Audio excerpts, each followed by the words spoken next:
Hello there.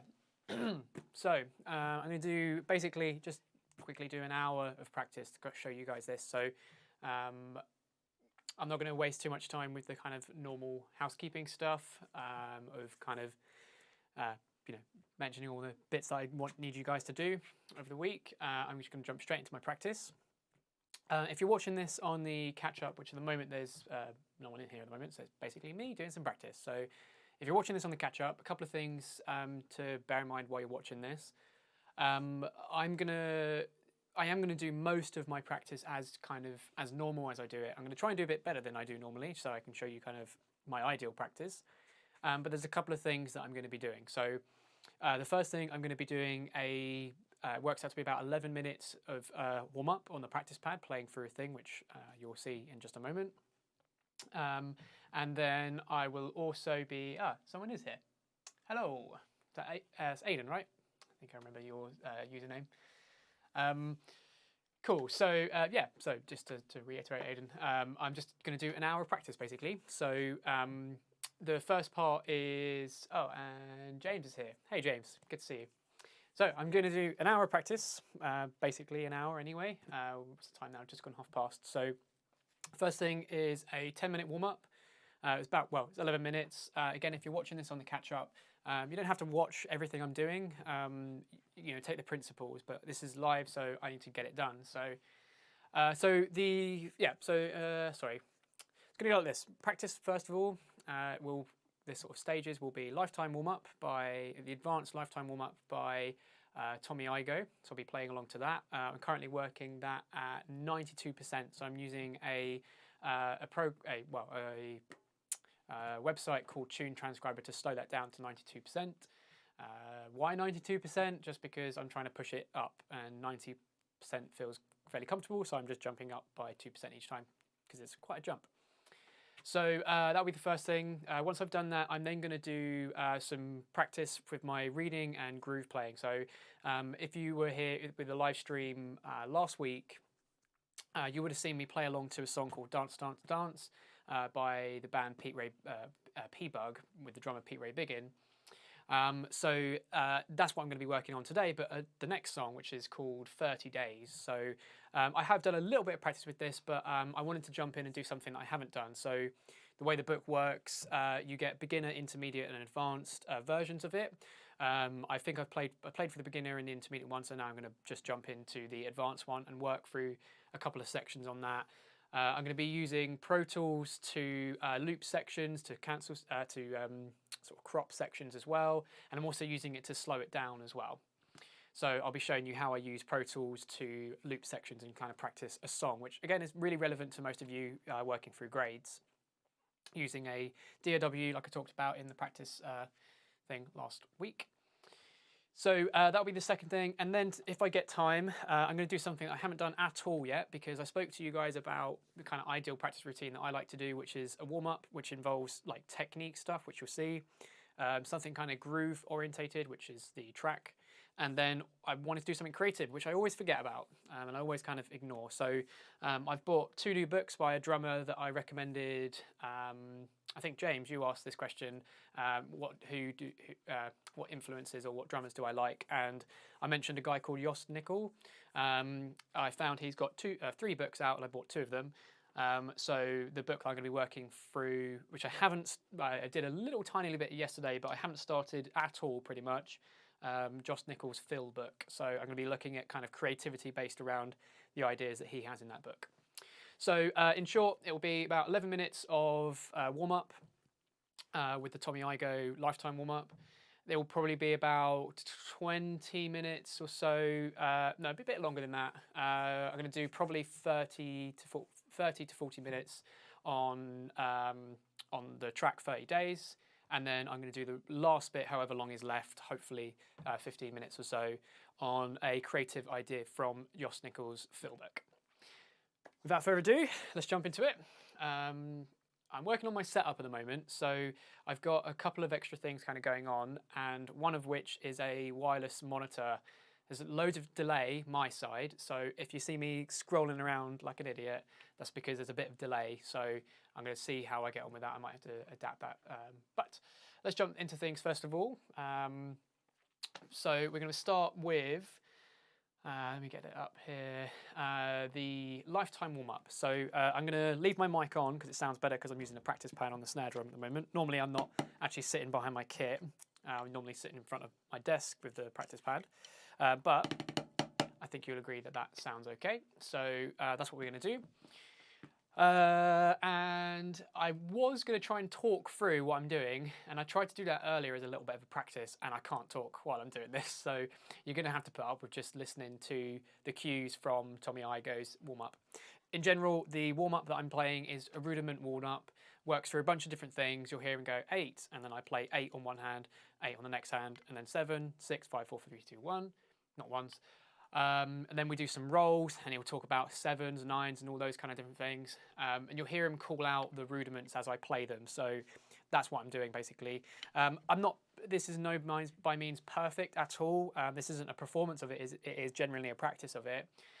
So there's a couple of bits that I really struggle with to kind of play up to speed in here. So you'll see that as well. Obviously, you don't have the notation in front of you, so for all you know, I'm playing it exactly right. So, without further ado, I'm going to press start, and Mr. Tommy Igoe is going to count me in, and I'm going to work through this. By the way, it seems a couple of you here now, which is cool. Thanks for joining. So if anyone has any questions, like practice-based or what I'm doing or setup or whatever it is, honestly, please do put them in the chat, because that's kind of what I'm trying to do here. I'm trying to show you into my practice. So yeah, any questions, put them up now. I've got a monitor over there with the chat up, so I can see you guys chatting away.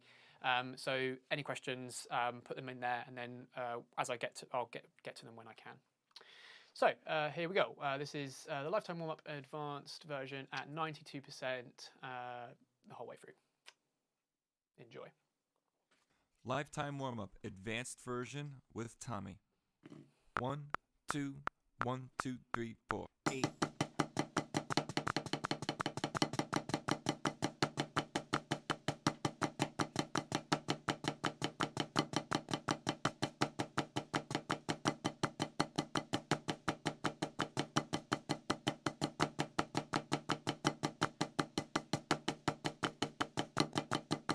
Seven.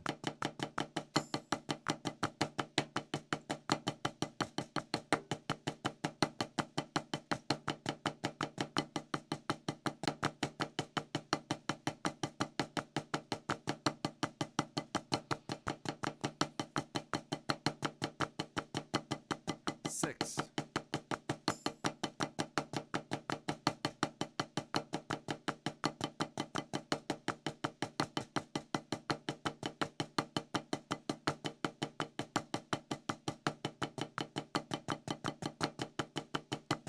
5.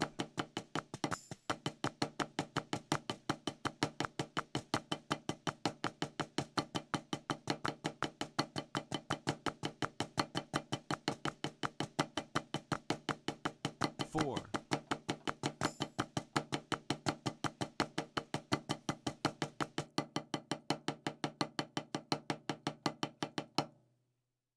'What happened there? Technical difficulties once again.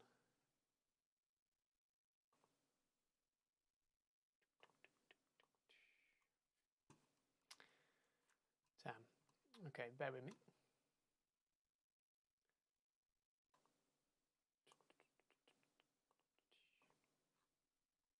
Version with Tommy. 1, 2, 1, 2. Okay, I don't know why that happened. I'm going to jump into probably somewhere around here. Let's see what he calls out after this point. 4.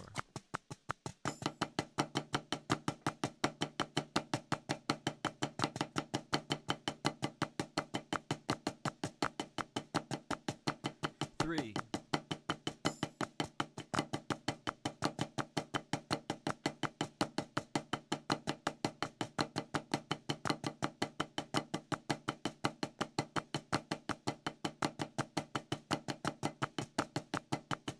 'Doubles maestoso. Accelerando.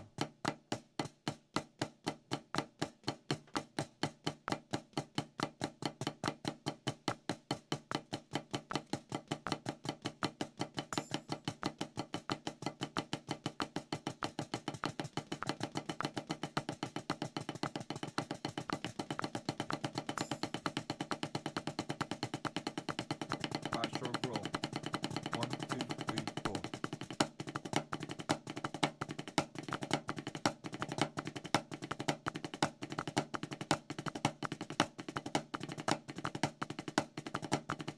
Long roll. 7-stroke roll. 1, 2, 3, 4.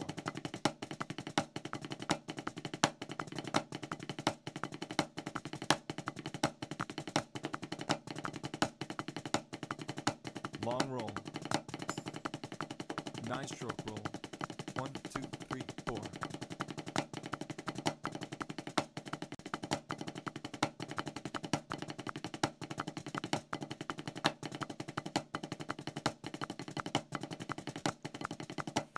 Long roll.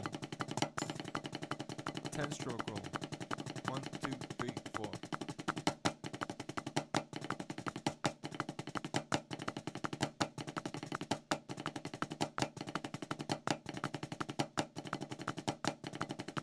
Long roll. 11-stroke roll. 1, 2, 3, 4.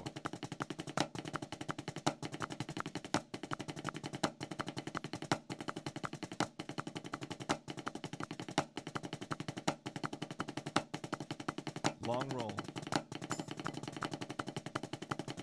Singles and doubles. 1, 2, 3, 4.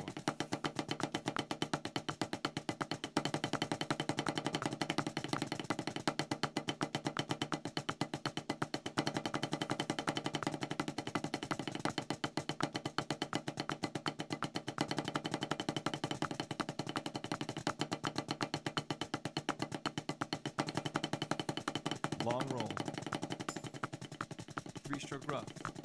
1, 2, 3, 4.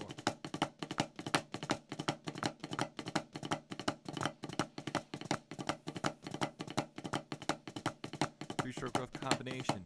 1, 2, 3, 4.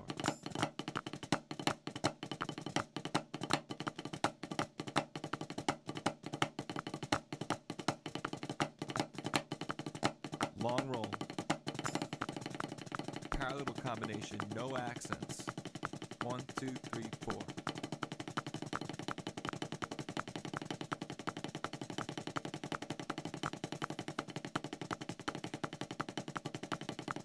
One accent. 1, 2, 3, 4.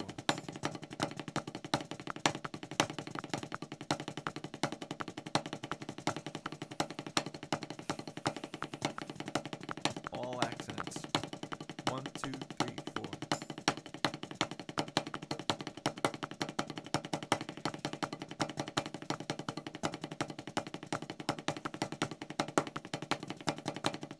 Long roll. Parallel diddle combination. 1, 2, 3, 4.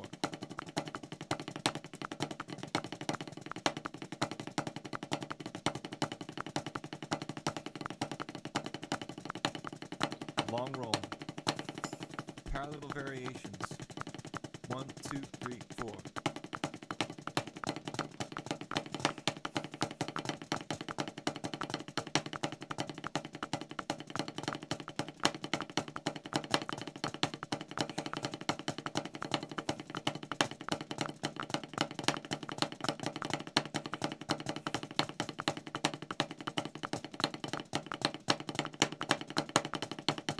Long roll. Single drag. 1, 2, 3, 4.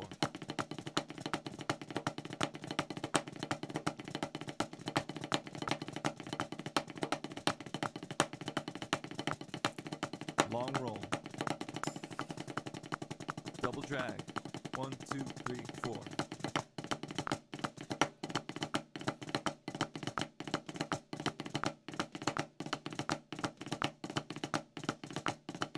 Long roll. Triplet rolls. 1, 2, 3, 4.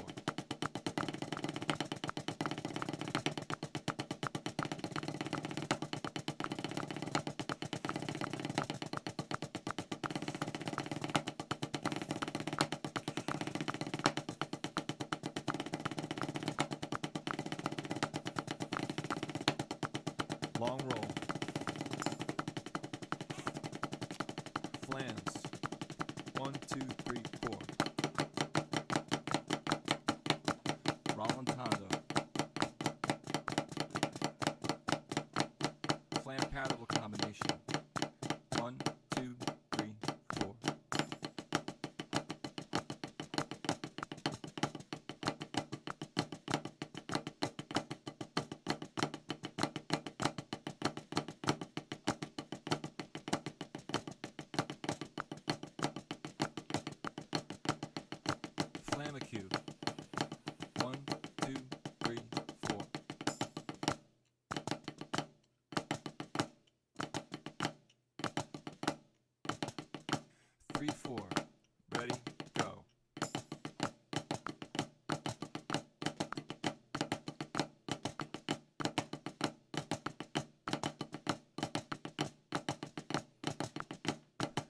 Clamp taps 2-4. Ready, go.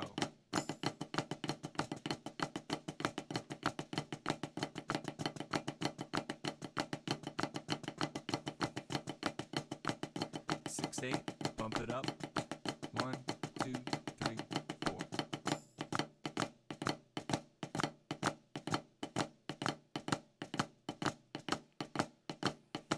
Flam accents. 1, 2, 3, 4.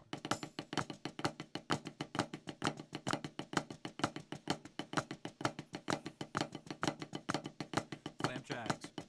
1, 2, 3, 4.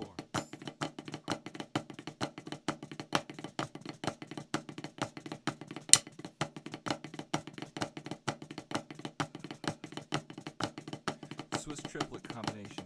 1, 2, 3, 4.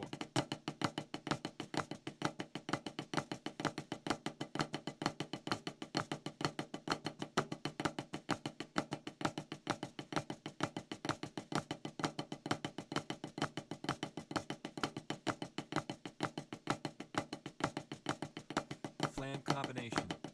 1, 2, 3, 4.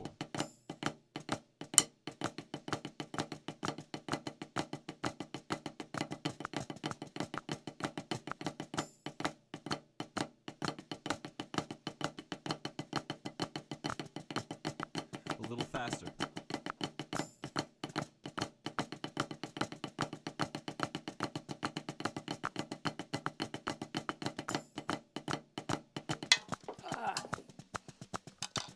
Flams. 1, 2, 3, 4. Accelerando. Long roll. 3, 4.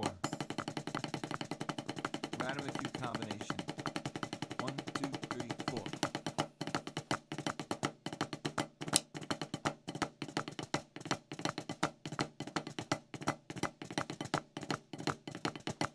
Pump it up a little faster.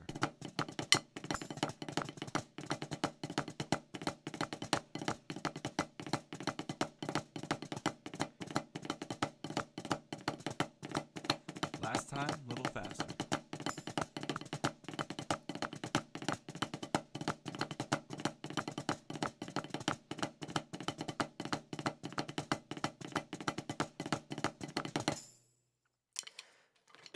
There you go. And I only dropped my strike once. Let's see what's going on in the chat then. Up here for a second.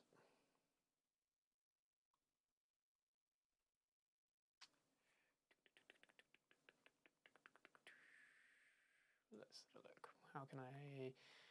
Sorry, I'm just going to change one little thing so I can see it a bit clearer. Bear with me.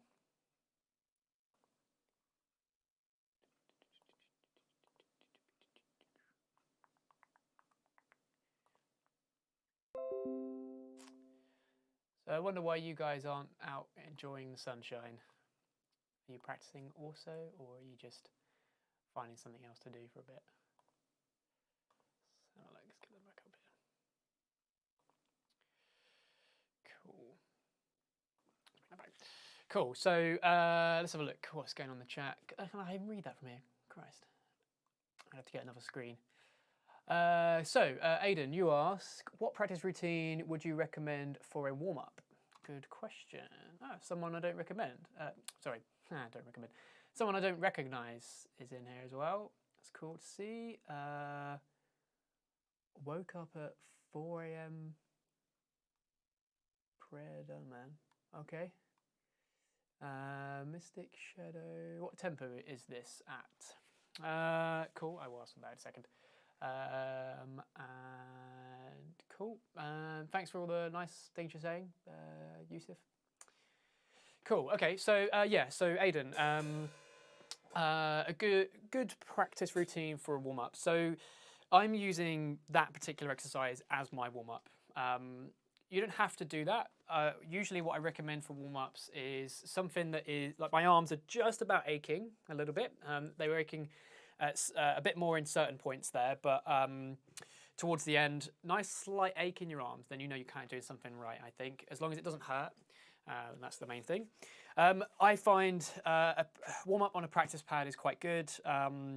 Most people tend to do kind of warm-ups on practice pads because then you're less likely to kind of just faff around on the drum kit. So a practice pad and some rudiments, as simple as really. If you're not used to doing a proper practice routine, then I would definitely start with for your warm-up. I would definitely start with just a practice pad or your electric kit turned off, for example. I suppose you could do it on the electric kit turned on, whatever, up to you. But yeah, just do like 5 minutes, 10 minutes or so on some rudiments, so singles, doubles, paradiddles, and start with that. Once you get into the swing of things, then looking for a particular exercise. I do highly recommend the Tommy Igoe's Lifetime warm-up. That one was the advanced one. But the beginner one is great. It's really, really good, and so is the intermediate one. And if you remind me next lesson, Aidan, then I can show you through the kind of beginner one and get you started with that if you want something to practice with. And Mystic Shadow, I can't quite remember who that is. I recognise the name, but if you just let me know who you are, please, I can remember. What tempo is that at? It varies. It slows down and speeds up, and I'm also using like I said, I'm using Tune Transcriber to slow it down to 92%. I believe the base tempo for most of the exercises is 180, so I'm slightly underneath that, really. So probably closer to sort of 170, maybe somewhere around there, maybe 165, as I guess. So. Oh, cool. Good, fine, James. I'm glad it's satisfying for you. It's satisfying for me as well, playing it. So, cool, awesome. So, also when you're thinking, I don't want to do too much talking. I want to do as much practice because this is supposed to be my practice. So,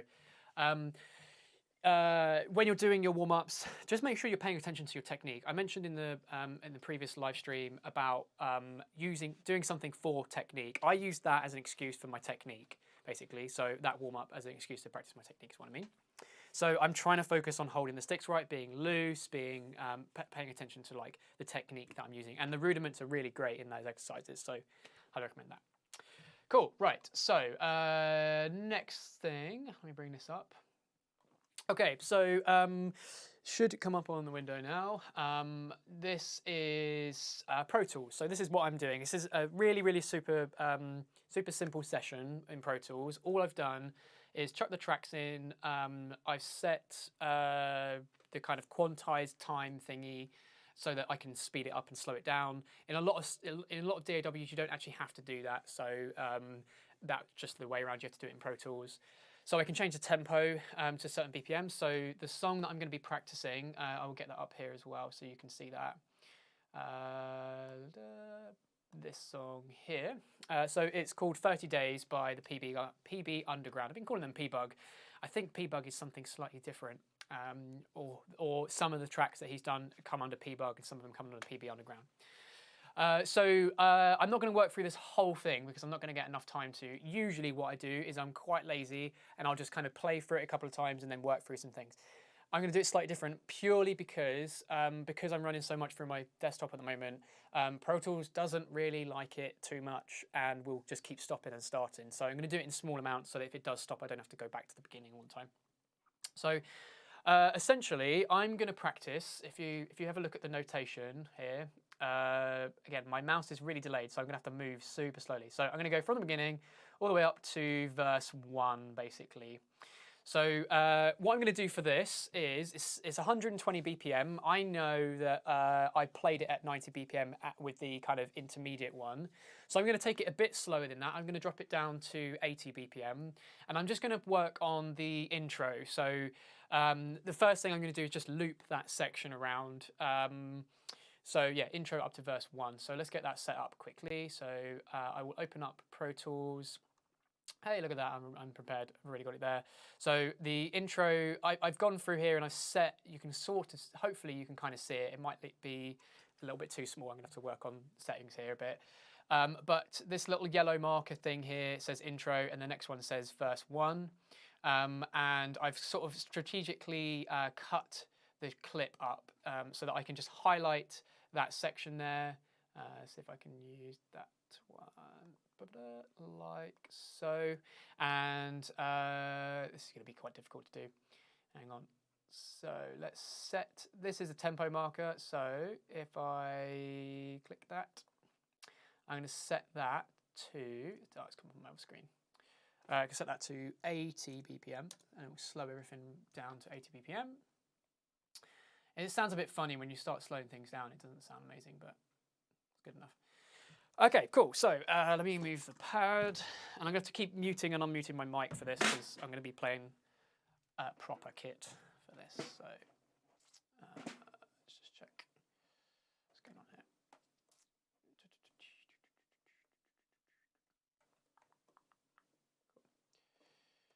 Right. So yeah, cool. And what's this? Oh yeah, of course it's you, Arvin. Who'd have known? So yeah, Arvin's here, which is cool. Cool. I'll make sure to. Oh, okay. Need to charge my phone. Be back in 15 minutes. We'll see him back here in 15 minutes, I assume. I'm on the train, about to go underground. I'll be back later. Okay, cool, awesome. Thanks for tuning in, James. If you're still here. Cool. Right. So let's bring this back up. So I'm going to keep the Pro Tools screen open and this front angle, so you can sort of be playing. And then occasionally I may swap to the overhead angle so you can see from that angle. But I wanted you to see how I'm using Pro Tools at the same time. Cool, so I'm running out of time a little bit here. So I'm only going to do probably 15, 20 minutes on this. Normally I would do probably closer to an hour on just this. So cool, awesome. So hopefully, let's see what happens if I press play. Cool, awesome, that's working. So it's going to just loop that section around. It may stop every now and again, but that's just what we're going to have to deal with, hey? And let's bring up the notation. So I'm now playing from the beginning. What's happened here? Sorry, bear with. Technical difficulties again. Disconnected. 1 second. I think I'm asking too much of my computer. We can enjoy the music for the moment.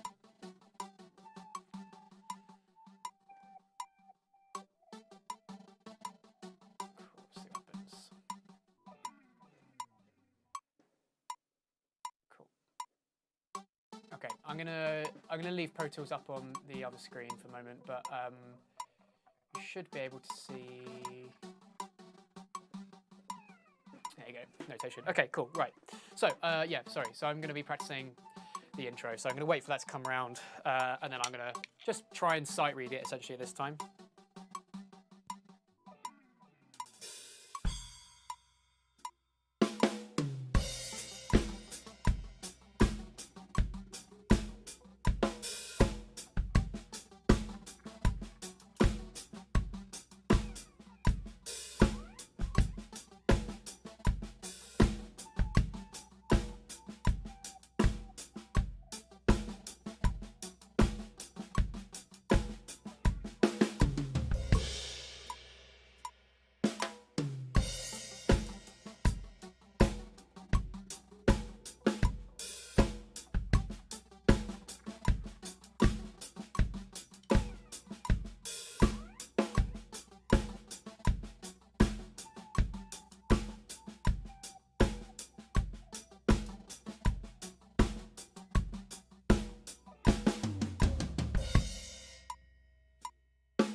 Just going to pause that for a second because there's a couple of bits that I want to sort of look through.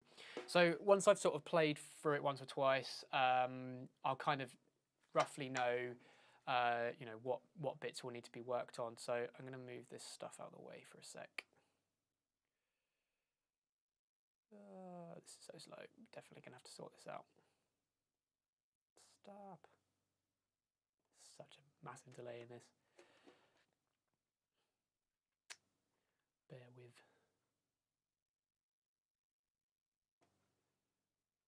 Is that gonna bring it over? Damn, almost.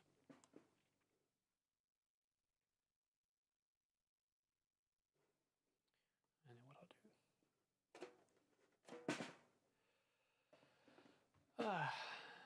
Okay.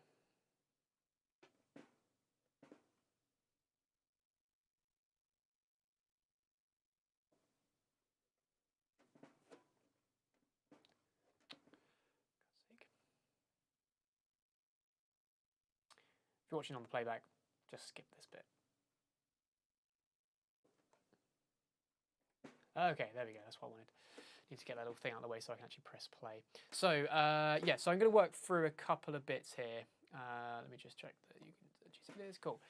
I'm going to play. There's a couple of little bits that I wasn't too sure about. So I'm just going to work from the start to finish, and I might stop and start. So I've often referred to a technique of isolation, repetition, and context. So I'm going to play through it, find where an issue is. I'm going to isolate that issue by putting it by itself. I'm going to repeat that issue around, and then I'm going to put it into context, playing a bar either side. That's kind of how I'm going to practice this. I may practice it a little bit differently at times, but overall, that's kind of what I'm aiming for. So from the beginning, in my own tempo as well. I'm not going to, usually for you guys, I would say definitely work with a click, but at the moment, I've spent a long time playing with a click, so I understand whether I'm in tempo or not. And I also don't want to waste time trying to get this set up at the moment, so I'll get a click next time. Cool. So I'm going to play from the beginning and then find the bits that I need to work on.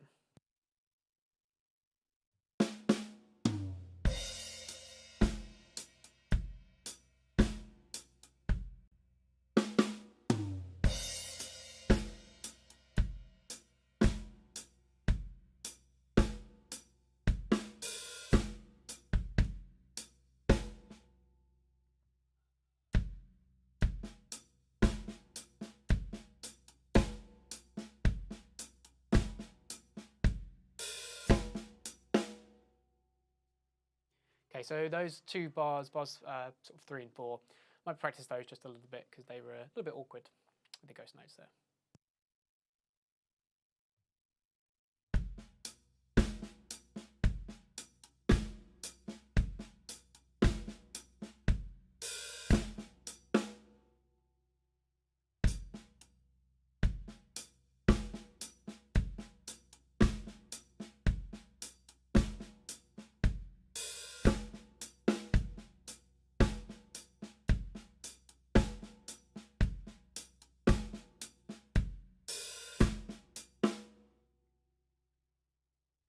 Cool, that's fine. So let's go from bar 5.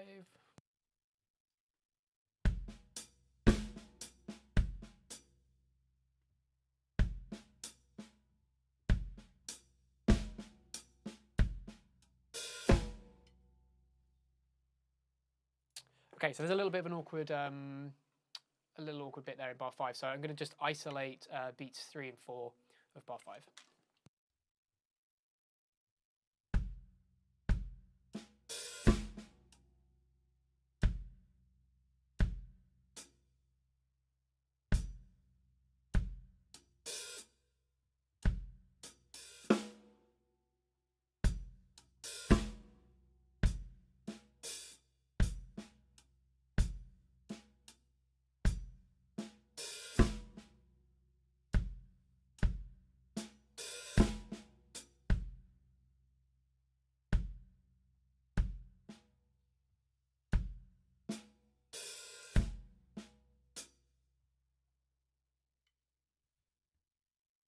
Okay, so this is a perfect example of something that's kind of tripping me up at the moment, and I can kind of start to understand why.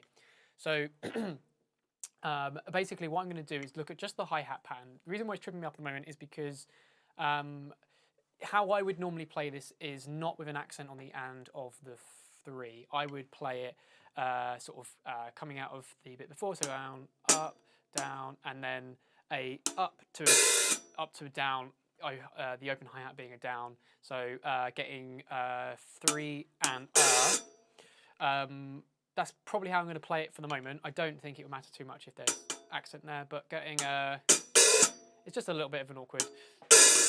I suppose not.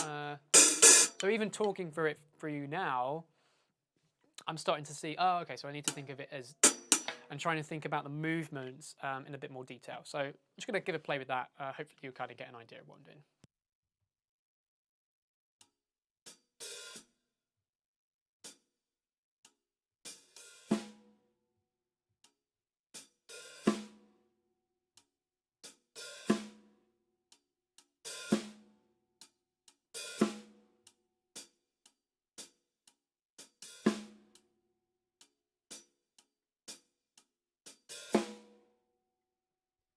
Okay, so bringing it in with the hi-hat in before, getting kind of the up, down, up, down, up, down, a bit more comfortable, I can see why it may be written out like that, because it's kind of like an extra note after that downstroke accent on the and of the three. So I am going to try and play it as it's written there, rather than changing the accent pattern.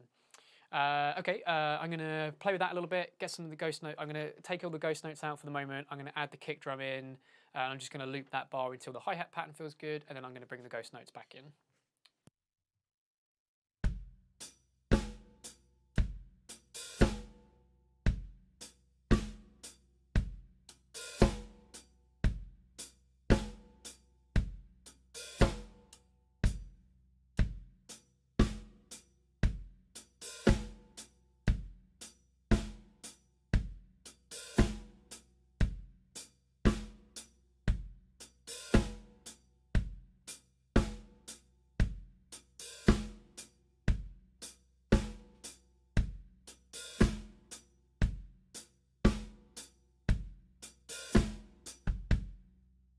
So I noticed, maybe you picked up as well, I noticed one little thing. I was missing, I think I might have been missing the bass drum on beat 4 as well. I'm purposely missing it on the art of the 4, but now I'm going to try and get the bass drum pattern as it's written.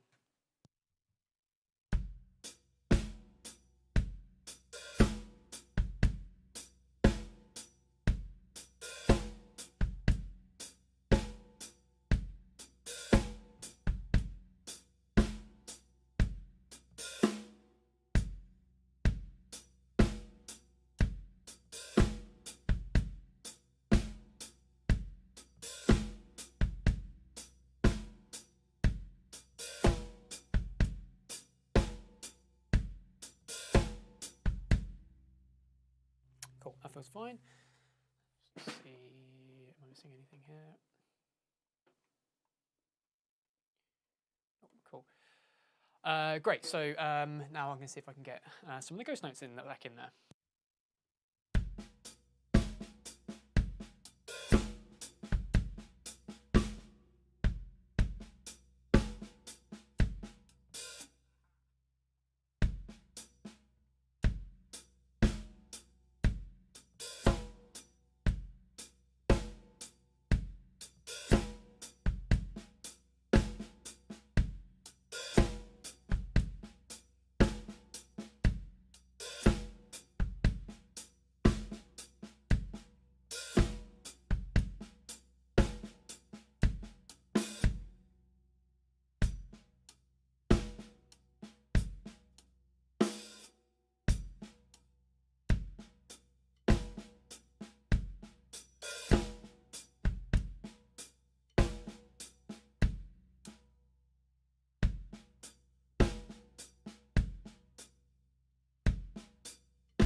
Okay, so found another little issue there. So the ghost notes, one of the reasons why that's a bit awkward is because I'm doing this, and this feels fine. And then at the same time as trying to get that extra 16th note open hi-hat on the I've got to try and get the ghost note on the and, which feels a little bit uncomfortable. I would probably naturally have put that on the E, but we're going to, again, do what's written here. So I'm going to try and kind of work up to that point. As you saw there, I was kind of starting to bring one in at a time, or started to just drop some of the ghost notes in as it felt comfortable. I'm going to start working towards getting the open hi on there. If I'm honest, I'm probably not going to focus on this too much longer. Obviously, you would just keep going until you're ready, but I want to at least kind of play through the rest of this section and look at, just get that feel at the end there. I can kind of look ahead and see that there's nothing else really that I don't think I'll be, a couple of little bits that might feel a bit uncomfortable, but I think overall I should be able to get the rest of it, and then I'll probably move on from this. And again, you get the idea now. So just for the sake of being able to do a little bit more in my practice, I want to make sure I get through that other thing, and I want to finish at past as well. So okay, so so I'm just going to spend a couple more minutes on that bit, and then have a look at the rest of it.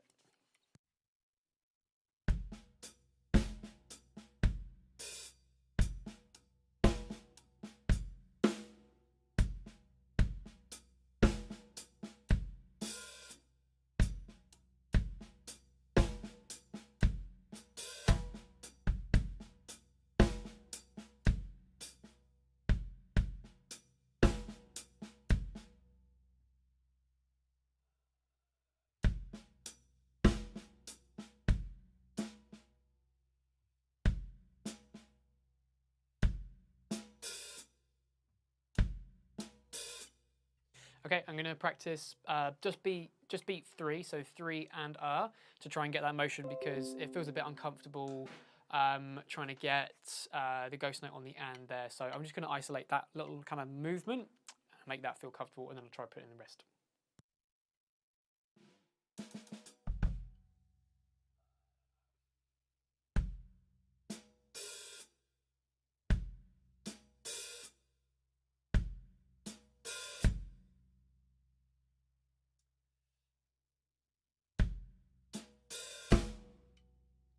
Also going to add in beat 4 because there's a downbeat with the snare drum, so I want to make sure that that ghost note is going to be an upstroke.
Cool, it's feeling okay. Kind of, sometimes things just click, and you kind of get an idea of where they're at.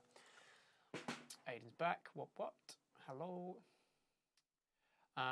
Cool. Right. So I'm going to then jump into. Just going to play along from bar 6 up until the verse, up to bar 9.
Okay, for time's sake, I like to just kind of put everything back in context. So go back over to Pro Tools. I remember I was showing this on the screen, and I'm just going to play that section again, exactly the same speed. I'm not going to bother slowing it down. I may slow it down again after, but for the moment, I'm just going to practice that section, and then what I would do from that point is then kind of move on to the verse, do the same thing in the verse, and just kind of work my way through it until it all feels comfortable at a steady, slow tempo, and then I can just bring the whole thing up as one. So this is now the whole intro looped around at whatever it is, 80 BPM at the moment. So with a bar of click. So just wait for it to come back round.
Cool, so that'll do for now, I think.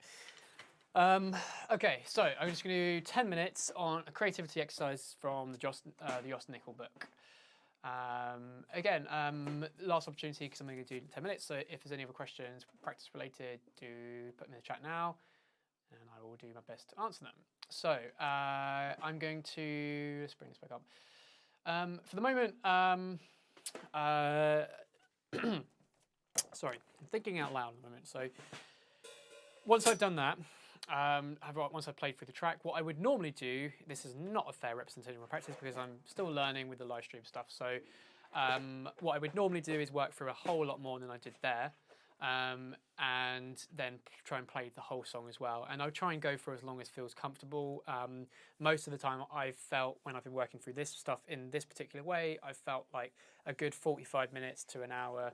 I can kind of get enough. I can kind of get that done. I feel like after an hour, my brain starts to melt. So I kind of give up after that point. So, but if you're working through songs, don't feel like you have to do that much. Just do as much as you can, as much as you feel comfortable doing.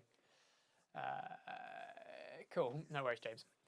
Cool. Okay, so the final thing I'm going to do is looking through this Jos Nickel book, Phil book. I had a quick look at what I was going to have to be doing, and I'm doing this again for the first time. So now I have to say I know some of this stuff already. So you're going to see me not playing this stuff for necessarily the first time, but I am going to be trying to be creative with it in a way that I haven't been before. So the chapter 1 in the Jos Nickel book, sorry, is called Switch Orchestration, Path Orchestration, Diddle Kick, and more. So the fill that I'm going to be working on, by the looks of it, is 3/16 notes going right, left, foot. So with the kick drum, we'll put on the foot for the moment. So it's 3/16 notes. So we're going to call it a 3-note grouping. So the first exercise here, example 1, is just playing those 3/16 notes, right, left foot, right, left foot, right, left foot, over a bar of 16th notes. There'll be 1 16th note left over with the left hand, so we're going to finish that with the left hand. So we're going to go right, left foot, right, left foot, right, left foot, right, left foot, right, left foot, and then a left, so that we start on the right hand again. So first thing I'm going to do before I start being creative with it is just get that particular thing comfortable. And I'm looking for something that I can be kind of creative with. I can get quite quickly to applying it around the drum kit and putting it into some context with some different tempos and different feels. So that's essentially what I'm going to do. I'm going to take this exercise and then I'm going to try and come up with some ideas about applying it around the drum kit and being creative with it, and then put it into some context. So first thing I'm going to get comfortable with is right left kick played over 16th notes, which will sound like something like this. Again, I'm learning this, so you'll see some mistakes here. I'm also going, it's not written in the book, but I'm also going to step quarter note hi-hats. That's more for my sake, so I know where the tempo is, but also you'll be able to hear the quarter note tempo from the hi-hat foot.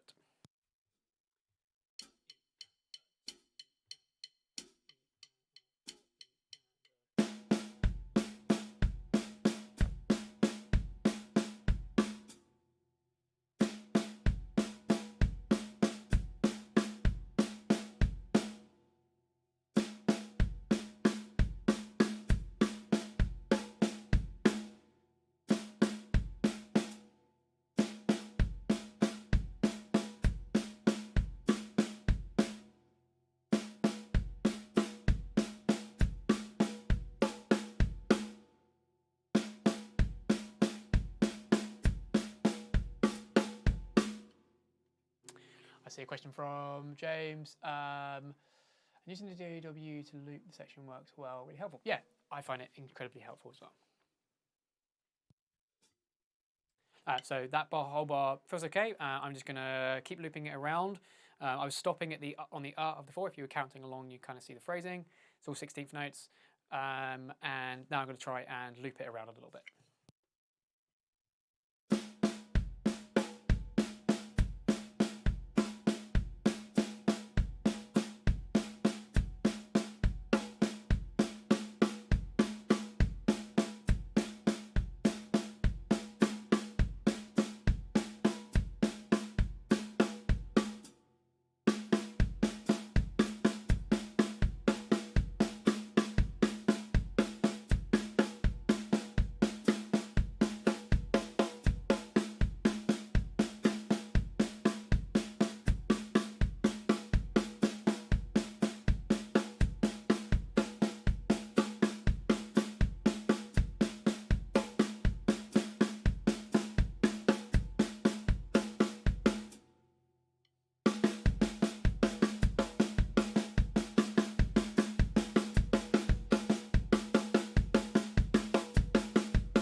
Cool. I'm going to put it into a groove now. So the first thing I like to get the pattern right and then try and as quick as possible put it in context with a groove. So I'm just going to play it, nice simple groove, and then play that fill, alternating one bar in one bar.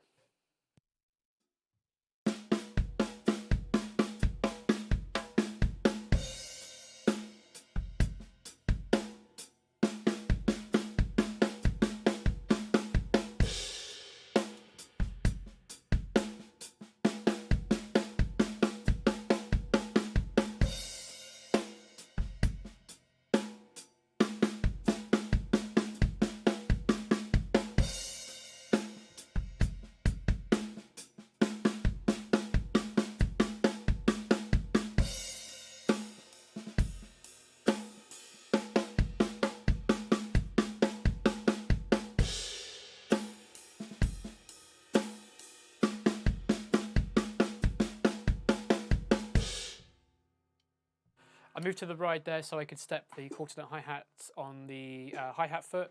Sorry, the quarter notes on the hi-hat foot, so that I knew exactly where it was. One of the things that's really common with us drummers is to step either quarter notes or eighth notes depending on the tempo. I'm going to change to eighth notes now because it feels a little bit, playing in a drum groove, it feels a little bit uncomfortable sort of stepping quarter notes because there's just so much space between that. So it's nicer to step something where your left foot's kind of bouncing along. So same thing, ride cymbal, eighth notes on the hi-hat foot, and then the drum fill.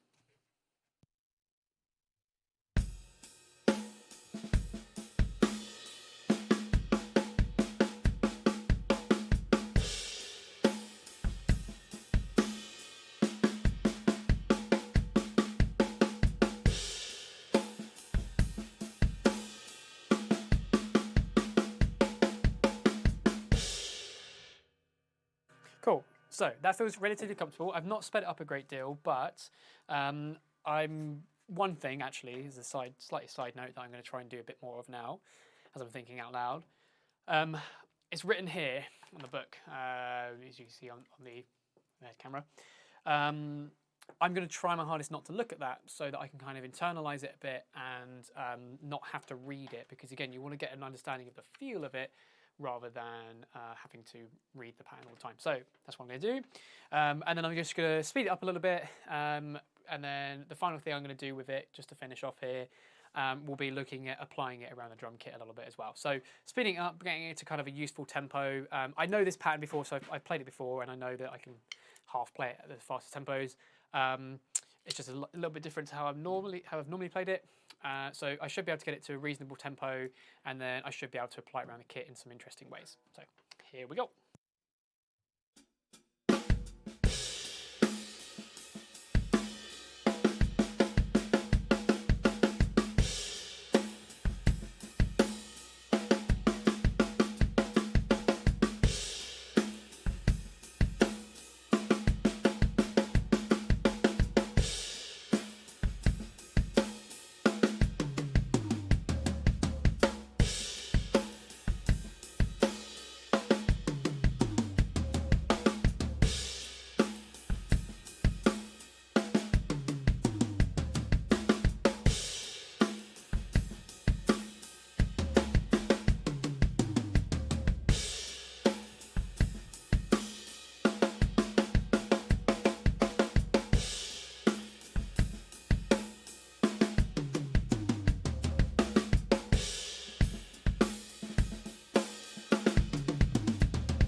One of the things I did there, as I started to step it up, I started to get changed to a quarter note hi-hat foot and realised because I was playing eighth notes at first, felt a little less comfortable playing quarter notes. So I slowed it back down and played quarter notes on my left foot. I also figured out a pattern around the toms that it kind of works because there are 1, 2, 3, 4, 5. There is 5 groups of 2 notes. So I do 2, 2, 2, 2, back to the snare drum, which means then the left hand on the of the 4 right at the end works quite nicely as the left hand on the snare drum going to a crash cymbal. I'm going to again bring that up to a bit of tempo and then try and find some other variations of it, trying to be creative, trying to think about splitting the hands maybe, maybe going the other way around the kit. What else could I try? I could try and use some dynamics, try and play, everything is accent at the moment, but I could maybe accent every other one or whatever I want to do on that. So I'm going to try and come up with some ideas. Hopefully you'll kind of see what's going on here. Yeah, here we go.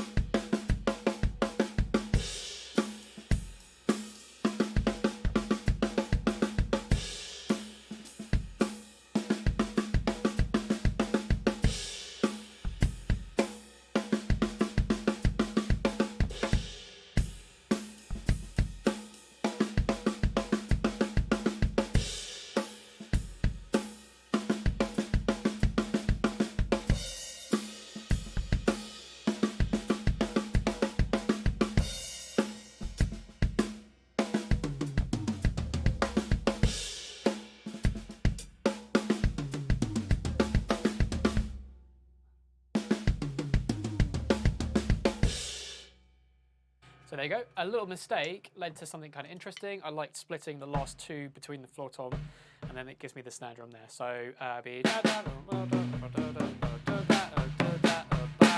then into there.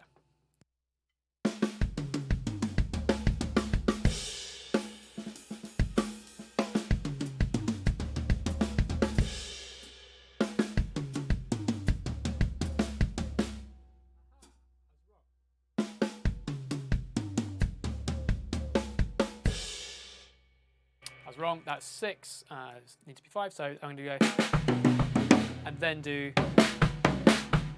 rather than doing on the floor tom.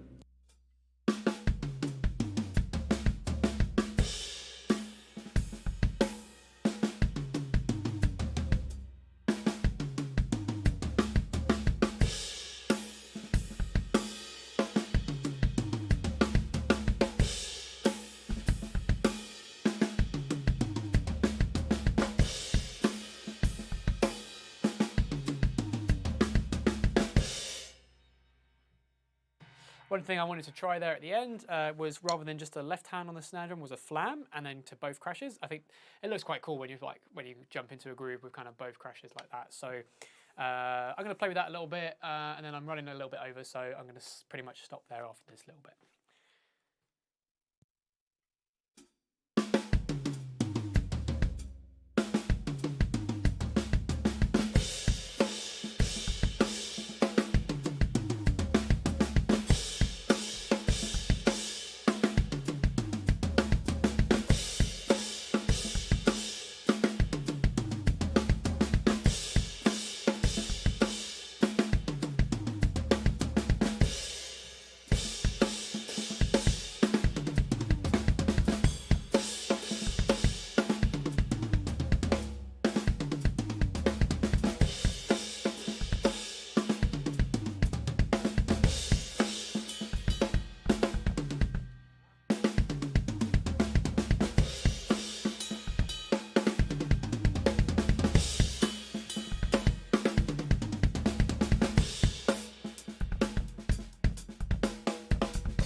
Cool, that'll do.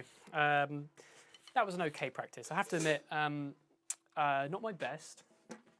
I think talking to you guys is a bit distracting, so I'm going to do this a little bit more. Hopefully we'll get a bit more from it next time as well. There's a couple of other things that I need to try and adapt. If you're still here, thank you very much for watching all the way to the end. Maybe do some practice yourself as well. So yeah, cool. So thanks for joining in. Just to let you know as well, I've got a live stream tomorrow. Tomorrow we've got some questions that we're answering as well. So we're talking about double strokes, molar technique and dynamics. So if you want to join in, I think that's 5 o'clock tomorrow. So join in for that. If you're watching this on the catch up, feel free to kind of skip through it and sort of see how I'm going with things. Hopefully you got an idea there. Again, something sort of a warm-up practice pad. Then I did some song stuff, working on groove and sort of reading and different kind of new things in there. And then some creativity based with that kind of fill idea at the end there. I would basically do that just longer, essentially, with less talking in between, because who am I talking to if you guys aren't here?